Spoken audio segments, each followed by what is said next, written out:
Stu, what is your relationship with pineapple on pizza? I'll be honest, I've always been a fan of the Hawaiian style ham and pineapple pizza, right? I don't know if I'm a fan of just slapping pineapple on pizza just all willy-nilly with no thought to what the rest of the ingredients might do when mixed with said pineapple, but I think specifically for the Hawaiian, it just works. I would agree with that 100%. I think it's a very divisive topic, and I think it aligns with what we're going to talk about today. May, what are your thoughts on pineapple on pizza? I have a weird relationship with pineapple on pizza because I have a very frail digestive tract. It screams at me no matter what I eat. So when it comes to eating pizza, that is usually something that I struggle with. However, the enzymes in pineapple lets me digest it more. So I am willing to eat it. However, it is not something that I actively seek out. Yeah, so I think a lot of people feel this way about pineapple and pizza, and I think they're going to feel a lot of, we're going to have kind of the same type of thought processes that go into this subject that we're going to talk about. I think it's a very divisive mixed bag, and I think it comes from multi-formats that may have caused this. But before we go any further, welcome to UberCube, the podcast we discuss all things cube, but with refreshments. This is your host, Anthony Adams, aka UberBear, and today I am joined by my two lovely friends. Let's start out with the one that I like the most. Hi, Stu. Hi, May. How was the break, everybody? Well, first of all, Happy New Year. Happy New Year. To all of our listeners. We're now in 2025, and we're hoping for another great year of Cube and Cube content and Magic releases and all that good stuff. So I'm thinking there's going to be a lot of cool stuff for us to talk about this year. I was fiending to record shortly after we took our break, and then the break kind of just set in pretty hard, and May and I were talking about this. I have to get my foot back in the pool here. I have to get my momentum back to podcasting. So bear with me a little bit, but I've been resting. I needed the time to rest, and I thank you to the listeners for being patient with that idea, but it gave us a chance to write, gave us a chance to get new equipment. Yeah, so I'm going to put the apologies out there if there's any issues for anybody, right? So, as Anthony mentioned, we have some new equipment. We got some new mics. We got an audio interface, headphone amplifier. We're already having a couple of little technical issues with doing the recording, mono versus stereo, and I've been spending some time troubleshooting it. I don't know where the problem is exactly right now, but we'll get to that. We thank you for your patience, and let's start talking about some Magic. Well, before we do that, we're going to do the thing that we haven't done since 2024. We're going to enjoy our libations of the show. May, what are you having on this wonderful Friday?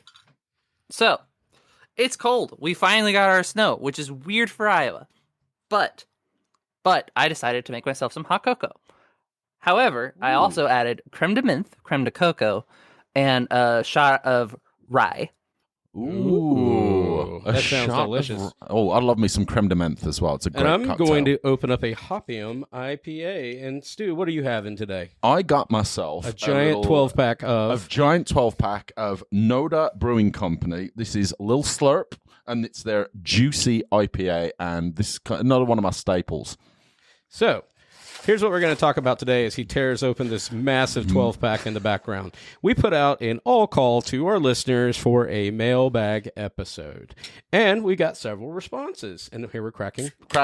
And the first one we got was from our good friend, Ian Braverman, who actually hosts the show Cube Viewers, which I'll include in the show notes. Cube Reviews. Cube Reviews? Cube Reviews, Cube yeah. Reviews. Cube Reviews. Right. Cube Reviews? Cube Reviews. Yeah, the spelling is a nice little play on it, but we'll get that straightened out, and I will include that in the show notes. Thank you, Ian, for submitting this question. So, Ian's question was as follows. I was curious on the team's thoughts regarding supporting Blink and Cube. In lower power environments, it often feels like it can be overwhelming to deal with.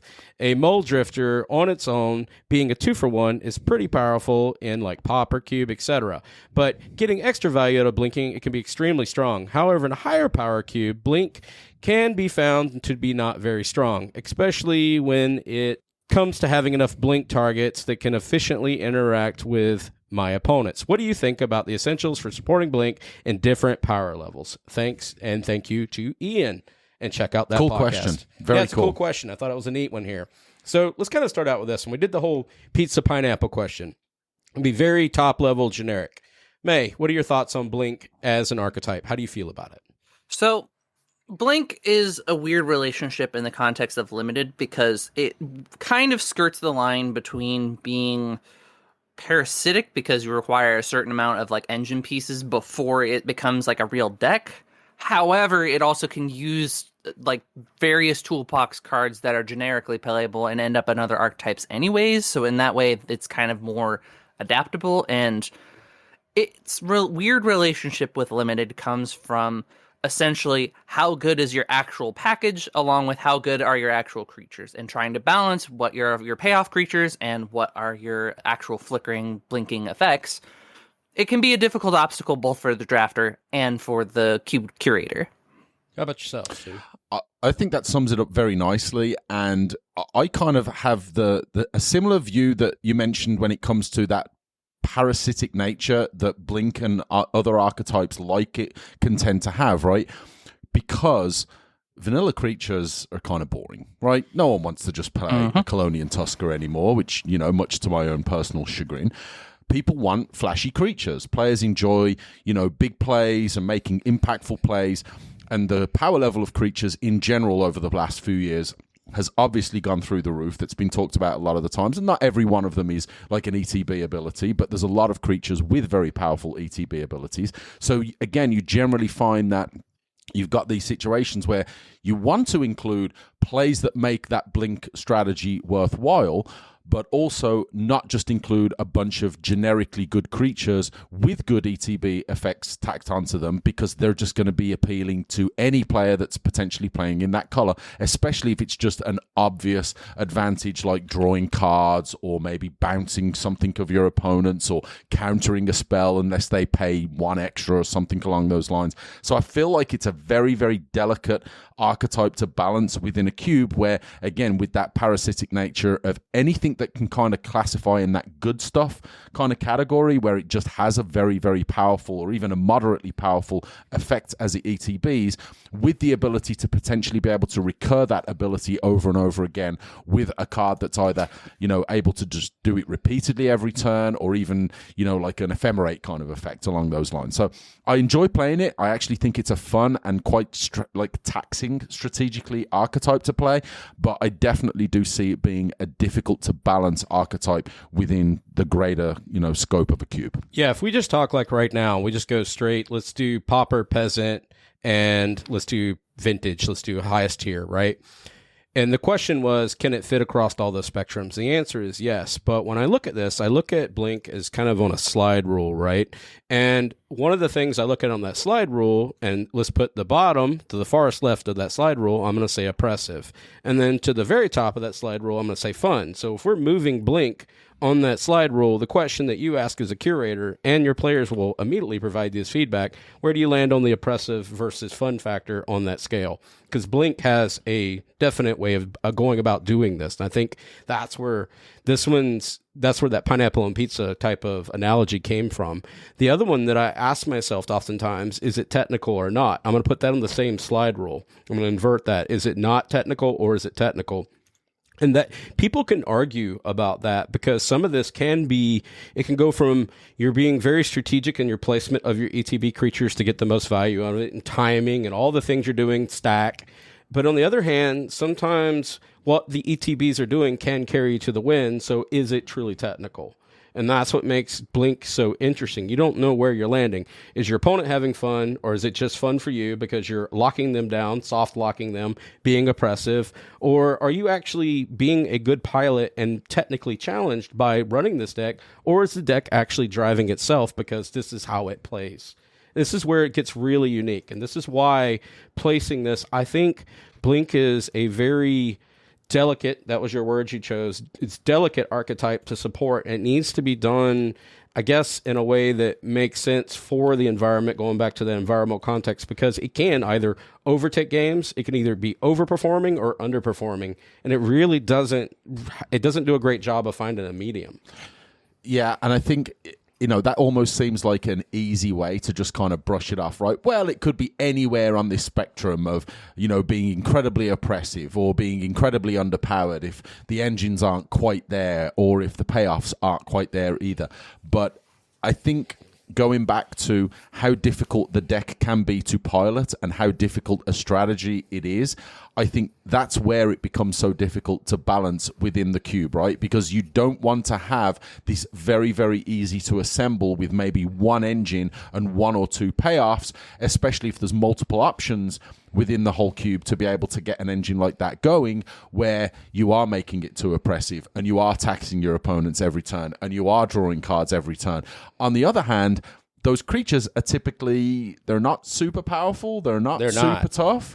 So at a ground level, and I will say this, right, and I'm going to continue this opinion and this theme that I've had, it will typically have a problem against an aggressive style deck. As an example, right? If you're trying to get your engine going, and this can be the case for a lot of different archetypes, you're trying to get that engine going, right? You're trying to get that repetitive value, but you're getting smacked in the face by 3 power and then 4 power and then 5 power, and suddenly you're thinking, I would love to be able to keep this engine piece, or I would love to be able to keep this payoff on the battlefield because I can go off in the next turn or two, but if I don't block with it now, I'm dead. And so let's pick a specific example here, right? So I know that you have the first card as Displacer Kitten, but I'd actually prefer to talk about Soul Hoarder, because Soul Hoarder is a kind of a popular cube choice at the moment when it comes to kind of that middle of the road power level, where it's that one card blink engine, as you were saying. And to piggyback off of your initial statements, is that it is a card that puts you into a position that you can generate lots of value to get that engine online. However, you also need to make the choices of whether or not you need to use it to actually defend yourself, and that's why it actually gets bigger over time. And it creates this sort of race against the clock, if you will. And there's not a lot of cards that are like Soul Hoarder, which is why it's become popular. And which is why you have something like Displacer Kitten, which is on the upper end of this flicker engine threshold of, this thing has resolved, I'm going to be a problem now. Would you call it the poster child for this archetype? Soul Herder? I kind of would. I would not. I kind of would. I don't think it's the poster child. I think that it is a popular choice, but I don't think it's the poster child. I think the poster child is Restoration Angel. Restoration Angel, Flicker Wisp, some other third thing that I'm probably thinking of, Ephemerate. I would say that those three are like the poster children, because what they do is in complete contrast to what we've already stated. They are flexible, they're playable on their own, and they have lots of points in which they can do things outside of being part of a blink package while also fueling this blink package, right? So let's skip to the end of the movie. Let's do. Well, I'm gonna do this so the listeners don't sit here and have to listen to like the dissection of every ETB LTB. Ultimately, to answer Ian's question, and that's what I want to root down to. My answer is yes. Flicker is able to be used, or Blink is be able to be used in any cube format. Period. Like, I'm going to go that strong with it. Are you going all the way up to the absolute max power? Yes, it is. Okay. But the depth at which you support the archetype is the mileage may vary, right? So when you go into the Pauper and Peasant cubes, I'll say Pauper, you can support it, but you probably should do with an air of caution, because it can be very strong in a basically common restriction type of cube environment. When you get into Peasant, it becomes much more of an established type of environment. And I also run that in my Fem cube as well. When you get into the highest powered vintage cubes, it's incidental blink at that point. So I kind of want to take that and crop these in these three different scenarios. Is I would say Pauper, you should probably kind of Goldilocks it, just keep it kind of just right, don't go too much. Peasant, it's okay to go deep into the pool, and it's a supportable archetype, because at that point you could counteract it with stuff like Aristocrats, these other things, and Persist combo, and these things that fall a little short in some other environments, right? It's just kind of even keel with those, and it's able to combat on that level. You get the highest power, it's now just kind of just a little smidge of it, and we're going to talk about that. So when I talk about the card that I think represents it, I think it's Ephemerate. Ephemerate fits in all three of these categories. It is a common that for one planes, you get an instant, exile target creature you control, then return it to the battlefield under its owner's control, and then it has rebound. If you cast this spell from your hand, exile it as it resolves. At the beginning of your next upkeep, you may cast this card from exile without paying its mana cost. That's the poster child. The reason why I'm saying it's poster child, because it's the boogeyman in a Pauper environment. it's kind of still the boogeyman in a peasant type environment. We're going in uncommons now and commons, and then we go into vintage power cube. It can still hang on there. It's still there, but it's not as threatening, but it still does the thing. That to me represents like the epitome of Blink. My tirade, I'm stepping off my soapbox now. No, I don't disagree. You can't really argue too much against the power level of Ephemerate. The fact that it is only 1 mana, the fact that it happens twice is pretty darn nice. And the only reason that I sort of put Soul Herder as that poster child is because it is a creature. It allows you to do it every single turn. It grows while it's doing so.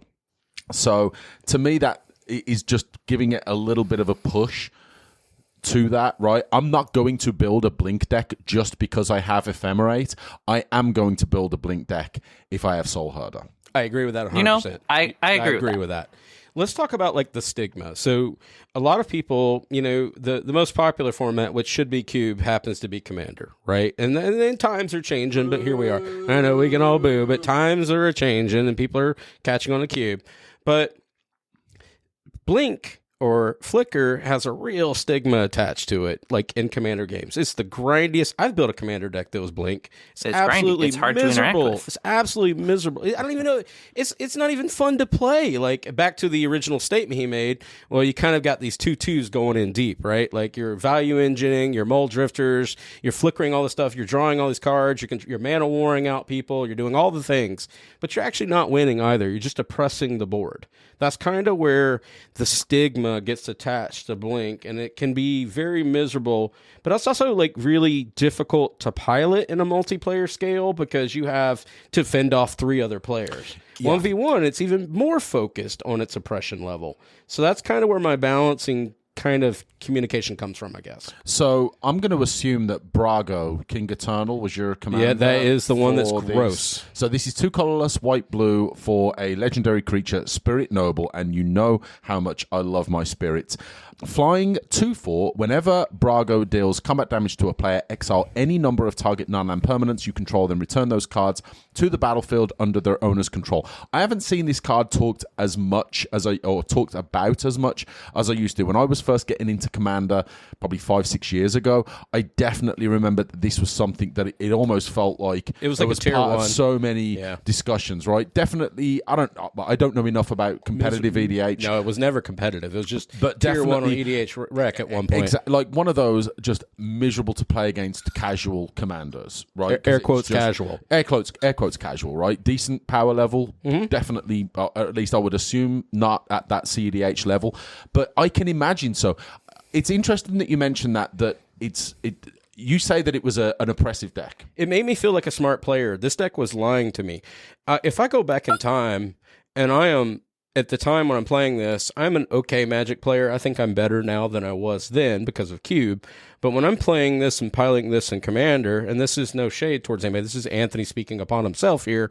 But when I was piloting Brago, I thought I was so good at Magic because, you know, May can't do anything. I'm stopping her she plays a creature, and I bounce it. What really started changing the gameplay for in Commander of Brago is this is back, let's just say circa 10 years ago, where ETBs were prevalent, but not as prevalent. Every creature has an ETB and an LTB now. Right. There's less advantage for me now wanting to put something back in May's hand because she'll gain double value off of her Thraben Inspector. Not that it's great, but it's not a value target. So what I really want is that vanilla creature or that high-costed X spell. Or that token. Right? That token. That's where I get my value from. So it really creates this weird tension. So I don't think this card is as good as it used to be, but this created, for me, combined with cards like Cloud Shift and Ephemerate and whatnot, that kind of created this like false sense of being a really strong Magic player when the deck was kind of just selectively doing what the deck would do, if that makes sense. It's almost an oppressive posture. It's not an aggressive posture. I'm not trying to win Magic. I'm just trying to stall everyone else until I can gain a foothold where I can get enough mole drifters to actually attack in. So it's a funny looking lantern control. It is, and it's slow. It's what it is, right? So, well, good point, actually. This raises a great point, right, in the scope of a cube. So let's say you want to include some kind of Blink package in your cube, right? So now the decision becomes, do I want the players to build a deck where they attempt to win either by the organic advantage that you're going to get with those blink targets, right? Yeah, like you could blink yourself a Mole Drifter and attack with a flyer, or, you know, whatever the case, maybe you can blink something that can put tokens onto the battlefield. Or is the strategy that you want to be able to use the blink in a more strict control shell and build up to a much larger play later on in the game, right? Because I'm thinking I just want to control the game for the first 15 turns, and then I want to drop a gigantic fourth Earlingus and just end the game in the next turn, or that turn. Right, you've stalled enough. I've stalled long enough. That's what this ultimately and made does. life miserable. You enough, buy time until you find your real win con, because oftentimes your real win con is sometimes hidden, right? It's underneath all that. Either your players have quit, in the case of EDH, or you've just made it so that the player across the table scoops. And that is where, going back to that meter that I was drawing, back to that idea is this fun or is this oppression, right? And you got to find that little line. Do you agree with that statement, May? And that's a hard one to tweak. So the thing about something like Blink is that there is a big difference between whether or not you're able to consistently get like 1 or 2 blinks a turn and at sorcery speed versus being able to consistently flicker and blink things at instant speed. And a lot of the power differential comes from how well that blink package can interact. For example, in my Fate Cube, I have things like Charming Prince, I have Flicker Wisp, and then I have a bunch of champion creatures. I have a bunch of ways that you can exile things and then rebring them active into play to get value and whatnot. But they're all sorcery speed. There are no instant speed cards that are going to be like, I see you're trying to do thing. Just kidding, I'm flickering it. Like, I think maybe I have an adventure card. Like, let me double check. No, I don't even have the adventure card for it because there's like an Azorius card that does instant speed flicker things. But I don't even run that in my Fate Cube, right? The reason why is because all these cards are innately playable on their own. I don't feel bad if any of them end up in miscellaneous packages. They do other roles. Similar to like Restoration, Angel, and Ephemerate and whatnot. They can end up in lots of different kinds of decks. However, once they come together into this kind of Blink package, they can generate a lot of value. The reason that it works at that low power is because your opponents can still interact with it. There is still moments of opportunity that exists. The problem is that once you start going into the more advanced packages with things like Displacer Kitten, then all of a sudden it's, instant speed. I see you were trying to do thing. No. That is where you need to carefully tread. So it gets a little weird. Like one of the things too, just kind of to grab onto what she said, it does play into that counterplay aspect, right? Like one thing is I'm just trying to get ETB value, and the other one is I'm just trying to protect my creature, and that's a decision where it gets technical. This becomes very tactical on the play field, where you're making decisions. Maybe you had this overarching game plan, but now you have to actually make on the fly decisions. And I want to maintain my Titan of Industry, which I know has an ETB, but now I'm going to choose to ephemerate it, to get it out of the way, to reset it so that they can't remove it with their snuff out. So it gets in this weird little like decision making. So I like it from a technical aspect. I just know that a lot of times it kind of downshifts and stays towards the lower end of the Mole Drifter 2/2 flyer type of spiel, right? Well, I think what you're doing now is you've inadvertently gone from talking about Blink in an aggressive strategy to just utilizing the effect in a defensive way, right? Because it's fantastic when you've got a creature on the battlefield that you just desperately want to keep hold of for whatever reason, because that's your win con, and someone's trying to remove it, and now you can ephemerate it or cloud shift it or whatever. Eerie Interlude or whatever. Eerie Interlude, absolutely, or whatever the case may be. Now you're using that, and that's more of I have got a limited amount of win conditions, possibly. There's one condition in my deck, and I want to protect that at all costs. And the way that I'm going to do that is with the ability to blink it, so that if my opponent does try to remove it or stacks a bunch of creatures in front of it for, when I'm attacking with it, or has some combat trick, now I have the ability to protect myself. So now you're talking about it from that defensive strategy rather than, and again, this is why I kind of feel like, as much as I don't disagree that things like Resto and Ephemerate are just so symbolic as far as that Blink package, the reason why a card like Soul Herder for me is such a poster child is because you're actively looking to use a card like that specifically for that blink ability repetitively in order to use that as how you're going to gain enough of an advantage to win the game. Either again through it's a card that makes the deck. Similar to Conjurer's Closet, similar to Teleportation Circle, Panopticon. It's on the 10. Literally, the card says, do this. So you can construct while drafting that idea. The other was, though, actually, are just what I like about Blink across all these spectrums, going back to, we'll talk about, say, Cloud Shift or any of these cards, right? They're sideboardable, but they're also mainboardable for the fact that most cards do have ETBs, LTBs. So we'll say like a Reclamation Sage that normally you'd only get a single target off of. Now you get 2, but you can also attack in with it, get your value, attack for 2, and then bounce it, blow up the thing. So it gives you like non-linear play strategies, but it's this weird little like seesaw type of balancing act that you have to do. Back to Pineapple on Pizza. We're kind of going to talk about like Pauper. It becomes a little oppressive. Peasant, it's okay. It's very Goldilocks in there. It's a very established, strong archetype. And then I think in Vintage, it's more of just kind of, it's just a little tinge of it. The ephemerates and whatnot, and let's just say any Soul Herder, etc. They all make the grade. They can, but they're not necessary.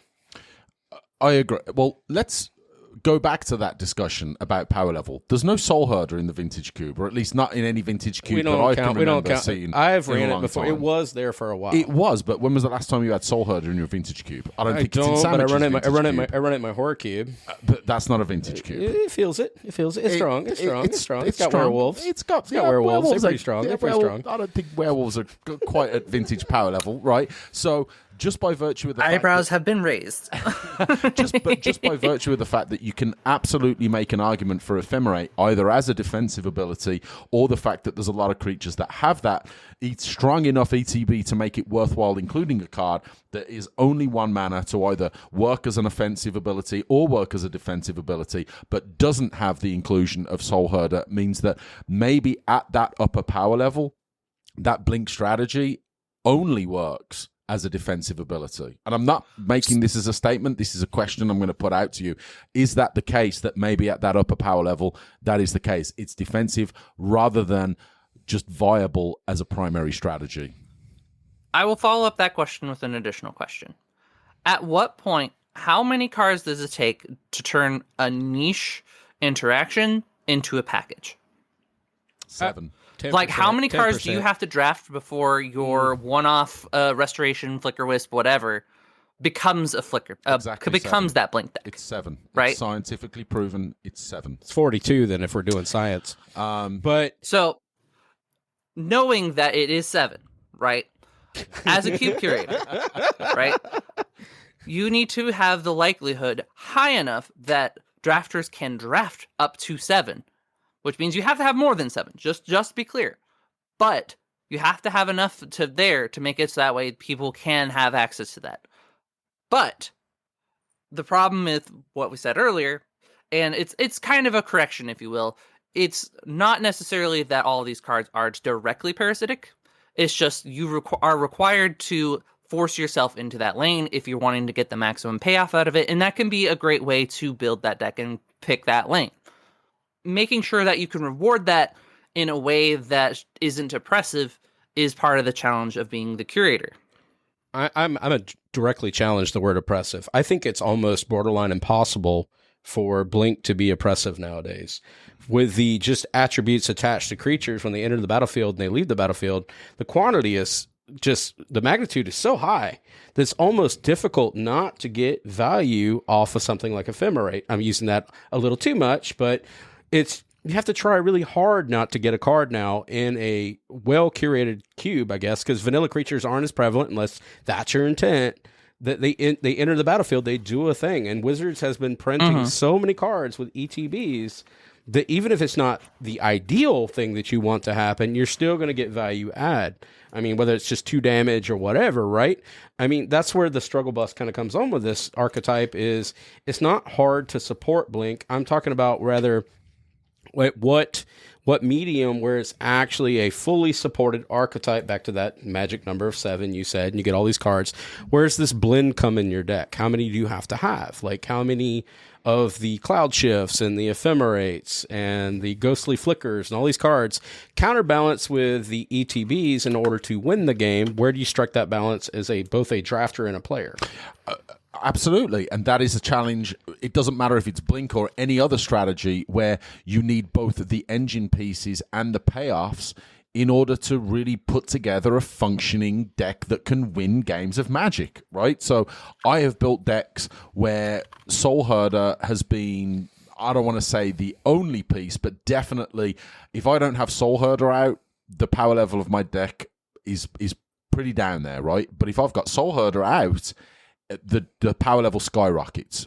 There's only one Soul Herder, right? So if you're running Singleton and you've got your one Soul Herder, then that's great. You've got that wonderful engine going. If you're able to draw an ephemerate where you do get multiple activations of that ETB or multiple instances of that ETB that's powerful, right? Draw a couple of cards or bounce creatures, even something like a Reflector Mage. We haven't talked about that one quite yet. Cards that kind of goes in that oppressive category. But Reflector Mage is incredibly oppressive. I love right? it, though. Me too, right? So I actually have a deck, and I haven't posted it up yet in our Discord, Deck Boast, which I would like to. I've got a few decks that we drafted before the holidays that I put in there, but I drafted that deck and I had Soul Herder and I had Reflector Mage and I had all these cards that when they ETB, they're not just an incremental effect. They're something that is specifically designed to make life difficult for my opponent, right? Drawing cards is nice. Mm-hmm. Drawing cards is a great way to win games of Magic, but Reflector Mage and its ilk are very good ways to just make your opponent's life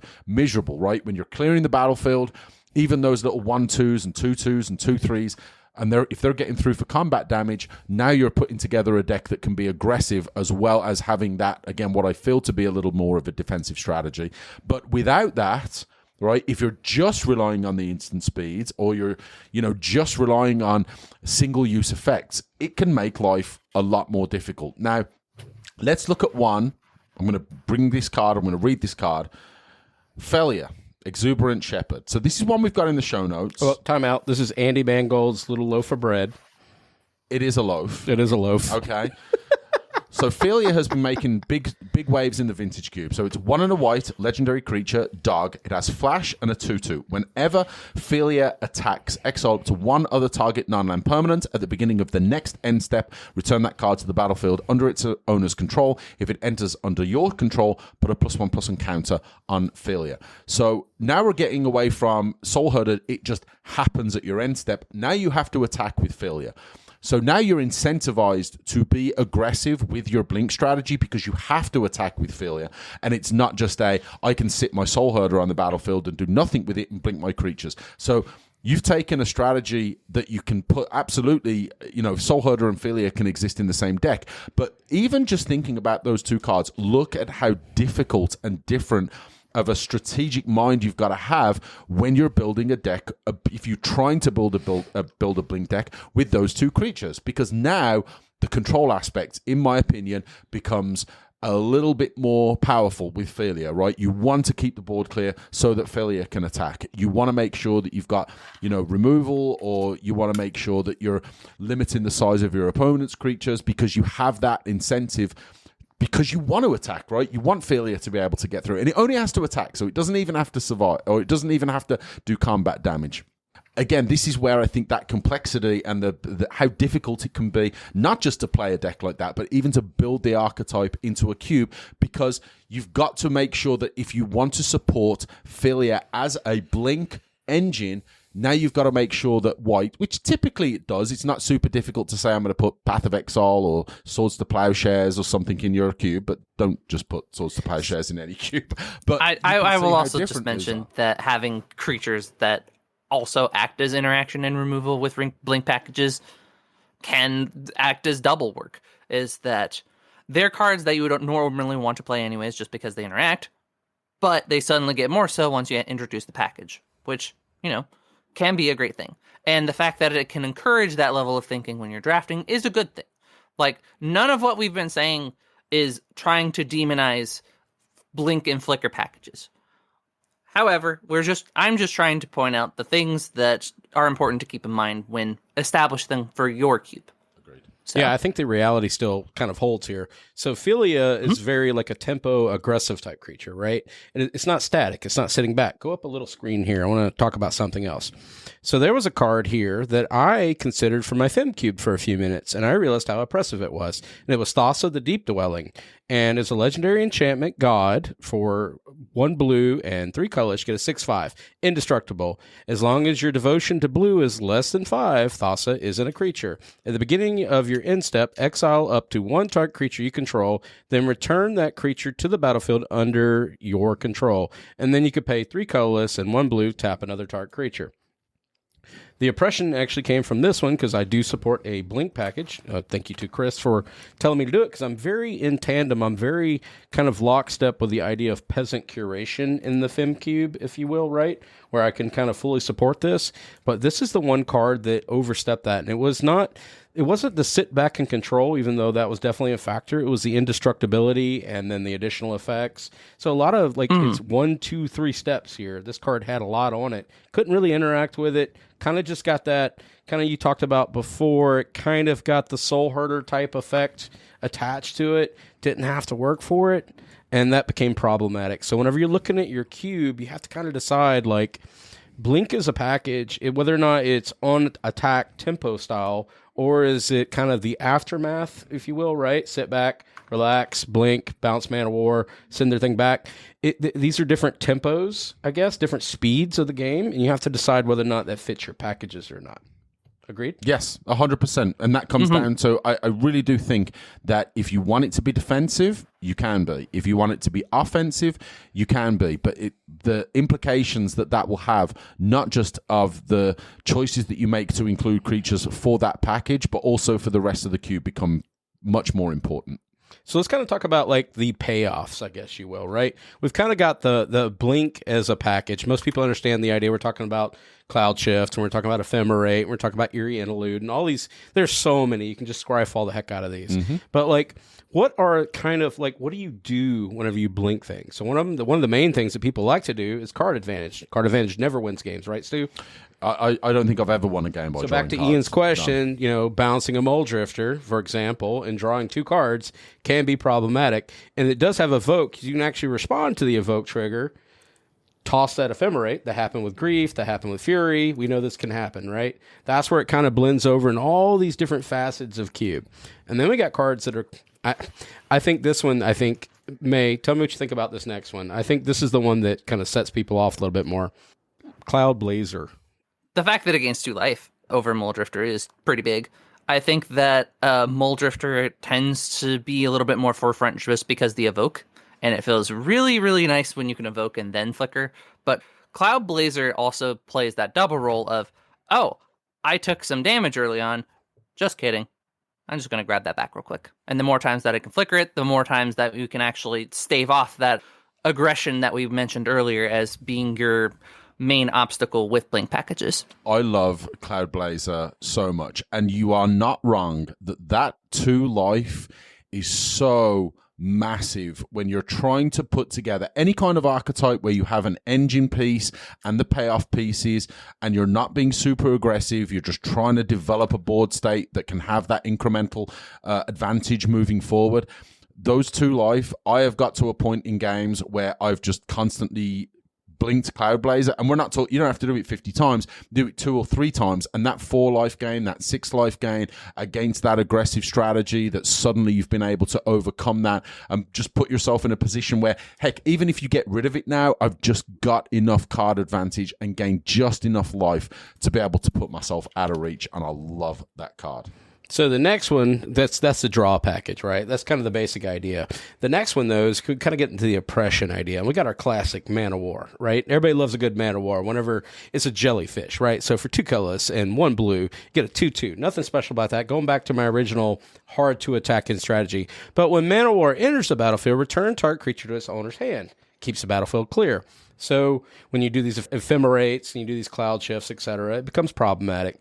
Not so much as this next card, though. This next one is, what's the term? Venserlock? You wanna Venser tell- lock. How does Venser lock? I actually did this in the Mad Cube when we were at CubeCon. Yeah, so It's not a good feel. No, type of well, we situation. talked a little bit about Commander. So our good friend Kevin, he had or probably still has, a Wizards mono blue Wizard Commander deck, It's and that was a obnoxious. big part, right? So Ugh. it was I couldn't tell you the name of the commander, but it was basically whenever a wizard enters the Doubles the battlefield, effects. doubles the effects, Yeah. right? So you have Venser, and Venser comes in as a 2 colorless and 2 blue legendary creature, human wizard with flash, and when Venser enters the battlefield, return target spell or permanent to its owner's hand. So basically, his way of winning was getting to the point where you have enough mana to be able to double his effect multiple times on a turn rotation, right? So someone tries to play a spell, you play Venser ETBs, you bounce the spell. Venser's ability also bounces Venser back to your hand, right? And then you get to the point where you can just start bouncing people's lands and, everything else back to their hand. So that can become very, very, very oppressive, right? In a 1v1 environment, in a cube environment especially, that can become incredibly problematic. It feels like capsize in a popper cube with buyback. It does. It does. It's pretty gross. And then what else you can use your blink for is your removal suite, which also gets equally gross. We got cards like Solitude, where we talked about the evoke cost, where we kind of hinted about Mole Drifter, where you can actually bounce that back, and that's done quite often. And then we got Night of Autumn, and we have Acidic Slime. Those are also gross. I like Acidic Slime in particular. It costs you 1 billion mana, but it's gross. It's expensive. But And it's very, very difficult to make it work in a cube if you're trying to do that repeatedly, because now you've got a blue and a white mana that you need and double green for Acidic Slime. So I feel like that's a little bit more difficult, especially in a lower power environment where the fixing isn't going to be quite as strong. But that effect is so worthwhile to just try and make happen. May, any thoughts on those before we move on? No, I actually agree with everything that we've said. Anything that I'd say is just redundant at this point when it comes to our removal packages, because what I've mentioned earlier, what's nice is that you're not having to go out of your way for those payoff cards. They're cards that you were already going to pick for other miscellaneous strategies, but the fact that you can tack it into a blink package just gets so much extra value. Which actually brings up a good point. The cross-pollination is already there. So it's not hard to integrate the idea of blink into your cube. And so you have the temptation is already kind of sitting there, right? Well, a lot of these cards already have overlap with things like aristocrats, which you kind of hinted at earlier.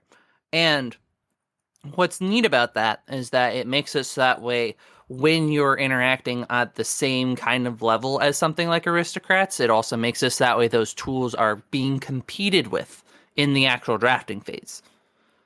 And that can add to a very different drafting experience depending on what your package looks like, what your payoffs, what you're expecting. So, Yep. So let's kind of move over to our ramp payoffs. We're blinking again. We got Farhaven Elf, we've got Wood Elves, and we got Solemn Simulacrum. This is where the parasitic nature can really ramp up, in my opinion, right? Because you've got Farhaven Elf, obviously being able to go and search your library for a basic land and put it onto the battlefield tapped and then shuffle your library, right? With Sure. a 1/1 for 2 colorless and a green, Elf Druid. That's a really nice effect.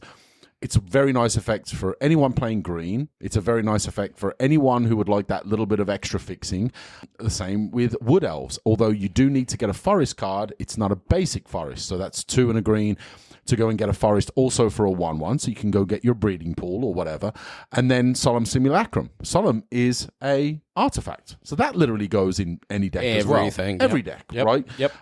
Not quite at the power level that it used to be, but I never complain if I look at Solemn and think, you know what, I need a card that I just want to get some fixing. I get that card draw when it leaves. Again, that parasitic nature of having cards like that in the cube, if those are a big part of that blink package, then that's where I feel like you could find yourself in a bit of trouble. So let's move over to our recursion payoffs. This is where Blink just keeps going multifaceted at this point. So you got Ewit, you got Timeless Witness, and you have Karmic Guide, which May alluded to earlier, right? I mean, every one of these have an opportunity to keep bringing stuff back. But Then you've got your stuff that you can really break it with. Let's just go ahead and break some blink. Let's break it. Let's push it. Let's push it to the limits, right? We talked about Panharmonicon. We talked about the Vincer lock that we did earlier in the Mad Cube. Shout out to Dan Loop for that idea. Ooh, Panharmonicon with Venser as well. Very commander plays, but it's so gross. Triple stack that ability? Oh, yeah, don't mind if I do. Yuck.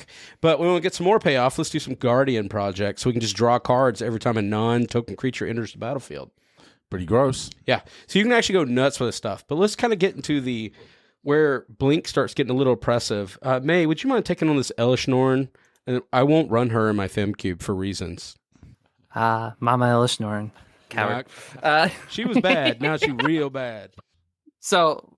Elish Norn, Mom, is 4 and a white for a Phyrexian Praetor 4/7 with Vigilance. If a permanent entering the battlefield causes a triggered ability of a permanent you control to trigger, that ability triggers an additional time. Permanents entering the battlefield don't cause the abilities of permanents your opponents control to trigger. Haha, I get all the funny tools, but you... Not so much. Naughty. This goes back to that spectrum I was doing before with kind of the oppression versus fun, and where are you landing on that in your decision making as a curator? For me, I could run this in my FemCube. It qualifies. It checks my boxes here, but because I wouldn't mind seeing the dueling banjos of two Blink decks going against each other. This card completely shuts that out. It doesn't even have to be Blink. Just doesn't let your opponent actually capitalize on their Rex Sages, their Ewits, etc.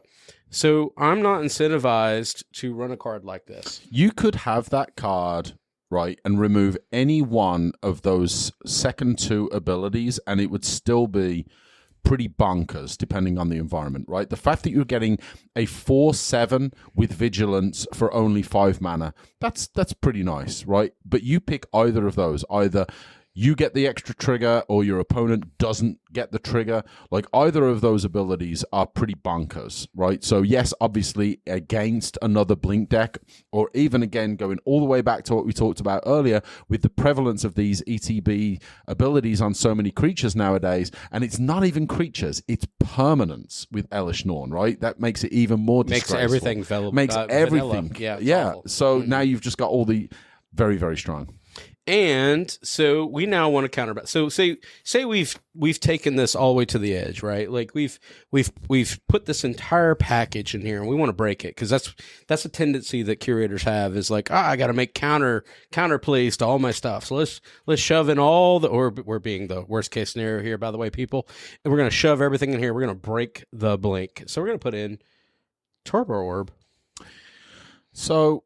Hushing Griff. Why are we Griff? Why are we doing this? I don't know. Why include it at all agree. if you're going to include all of these, Why do you have the package at all? But why do you have it at all? But it's a tendency that people have. So back to our original thing is, right, there's like this weird little meter with this idea, May, where you have to make a decision on where you land on how openly you're supporting Blink. And then at what point are you going to put in countermeasures to break Blink? And I am complete opposition.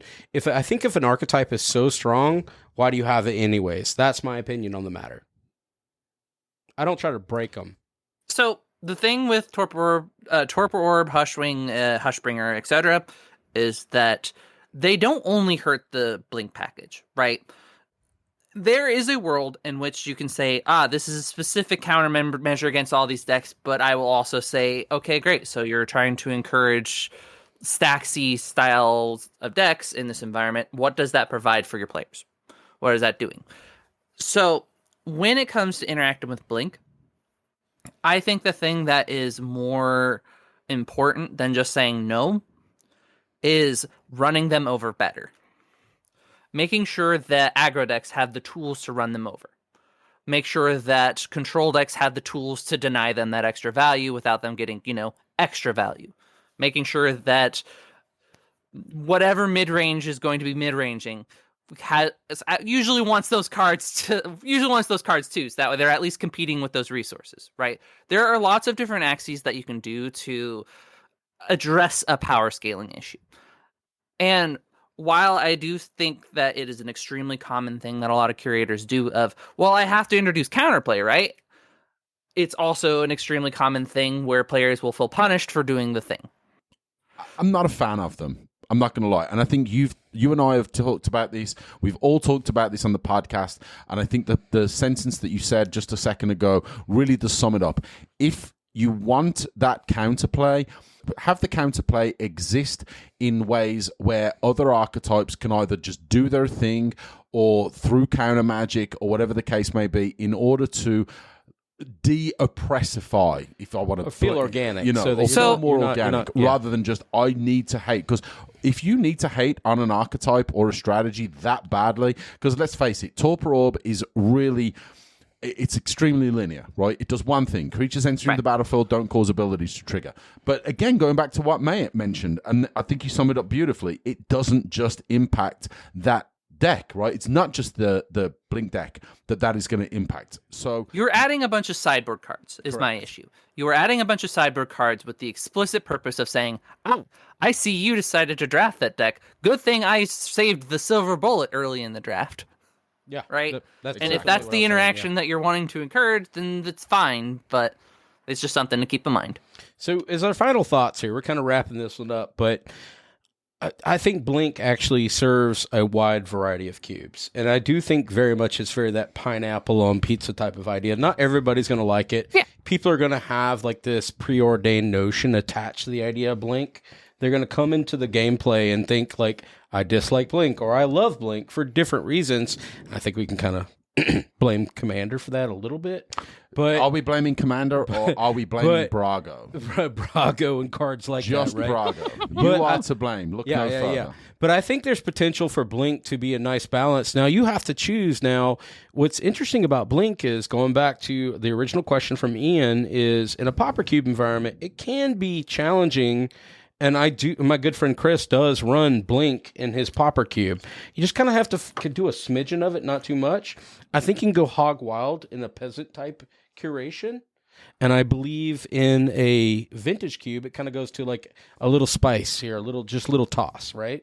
So it's going to take a little play testing to kind of work it out. Blink isn't something you can just kind of solve without play testing, but ultimately, yeah, that's where I stand. I think that hits the nail on the head. But I do enjoy it myself. I would encourage any curator, if it's something that you want to put in your cube, and if it's something that your players enjoy playing, put it in there. It can be fun. It can be incredibly difficult to play, but it's got a home.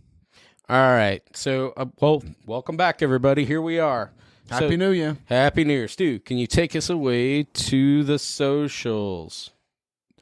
All right, first of all, before we get into the socials, let's mention UberCubeathon. So this was an event that was ran by the UberCube team in 2024, and it was a great success. Yep, I would agree. And we're going to run it back. Right now, we're in talks with the store. I'm getting all the information. But right now, we have a soft, definite date of... Yes, April 26th, actually. And it's going to be a whole weekend thing. But April 26th is what we're looking at right now. And we're going to be doing that in Chapel Hill, North Carolina. So this is going to be tentatively April 26th here in North Carolina, in Chapel Hill. And the store... The Gathering Place. The Gathering Place. Awesome venue. Basically, it's the ticket, because you can get a good drink. They've got some nice seating. They did karaoke at the end of last one. We're going to see what the standard of karaoke is like in 2025. Maybe we'll get Danny Boy a repeat of that. I'm hoping we do. Screw it. Let's see Danny Boy again in 2025. But yeah, look out for news on that. We'll be posting it on the socials, and we'd love to have you all there if you're local, or if you feel like a bit of a travel and a bit of a trip down to North Carolina. We'd love to see you. First of all, facebook.com/groups/mtgcube. Come and hang out with us right there, where we have our own... approaching 1,000. 1,000 members. Yes, very and close. We're going to say thank you to our Patreons. Big thanks to all the of our Patreons. Actually want to say thank you, because we got this new gear here that hopefully is working out. We will get it tuned in, tweaked in, but it takes a little bit of time. It does. But we got some pretty sweet mics and all. Thanks to you guys, so thank you so much. Thank you. As always, you can find us at Twitter. We are at UberCubeMTGPod. You can also reach us via email, ubercubemtg ubercubemtgpodcast@gmail.com. As always, you can find our Discord link on all of our socials. And again, a huge thanks to all of our Patreons at patreon.com/ubercube for all of the ongoing support and the new gear. And once we've got all the issues ironed out, we hope to continue bringing you new content for 2025 and beyond. We also should mention our Bluesky, UberCube MTG Podcast.bsky.social. We know that there's a lot of movement, a lot of people hanging out over on Bluesky. Wonderful, fairly new social media platform. So come hang out with us over there. And also, if you would like to check out our YouTube channel at UberCube MTG Podcast 747, is that because we're just the jumbos? So I'm still. We're the jumbos. Got a lot of seating Of podcast, a lot of seats. We got room. Yeah, exactly. But come hang out. If I remember correctly, you said that all of our podcast episodes are also uploaded. All the Google podcast actually translated to YouTube. YouTube. So, come hang out and check it out. And other than that, We're going to say what we always say. Happy Happy cubing.